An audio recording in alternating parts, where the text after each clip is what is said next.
Praise the lord. హల్లెలూయా.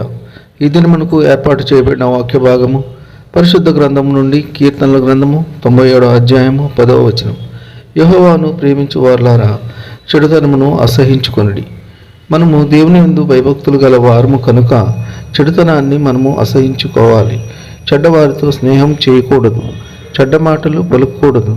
చెడుతనము అనగా దొంగతనము చేయకూడదు, వ్యభిచారము చేయకూడదు, అబద్ధము పలుకకూడదు, మద్యపానము త్రాగకూడదు, మోసము చేయకూడదు, ధూమపానము చేయకూడదు. వీటన్నిటినీ అసహించుకోవాలి. ఎందుకంటే మనము దేవుని పిల్లలము గనుక వీటికి దూరంగా ఉండాలి. దేవుని పిల్లలుగా మనము ఉండాలి అంటే ఇతరులకు మంచి చేయాలి, మన సాటి వారికి సహాయం చేయాలి. వారు ఇబ్బందులు ఉన్నప్పుడు ముఖము త్రిప్పుకొని వెళ్ళకూడదు. బాధల్లో కష్టాల్లో ఉన్నవారికి సహాయం చేయాలి, కానీ వారిని నిందించకూడదు, తృణీకరించకూడదు, వారిని బాధ పెట్టకూడదు. ఈ కొద్ది మాటలు దేవుడు దీవించును గాక. ఆమేన్. ప్రార్థన. ఆకాశమును భూమిని సమస్తం సృష్టించిన గొప్ప దేవ, మీకు స్తోత్రములు. నోటి మాట వలన సమస్తమును సృష్టించిన దేవ, మీకు స్తోత్రములు. నేలమంటితో మనుషులను సృష్టించిన దేవా, నీకు స్తోత్రములు. మీకు అసాధ్యమైనది ఏదీ లేదు తండ్రి, సమస్తము సాధ్యమే.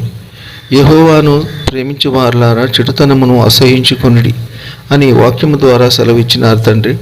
అయ్యా, మిమ్మల్ని ప్రేమించే వారిగా ఉండాలి అంటే చెడుతనాన్ని అసహించుకునే వారిగా మేము ఉండాలి. లోకములో చెడుతనము ఎంతగానో విస్తరించి ఉన్నది, అడుగడుగున విస్తరించి ఉన్నది తండ్రి. ఒకరంటే మరొకరికి గిట్టదు.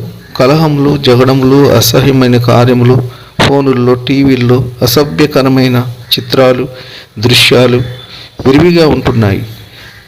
చూడకూడని దృశ్యాలు, విపరీతముగా చెడు పనులు విస్తరించి ఉన్నాయి.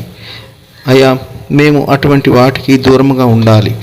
అటువంటి దరిదాపుల్లో మేము వెళ్లకుండా కాపాడండి తండ్రి.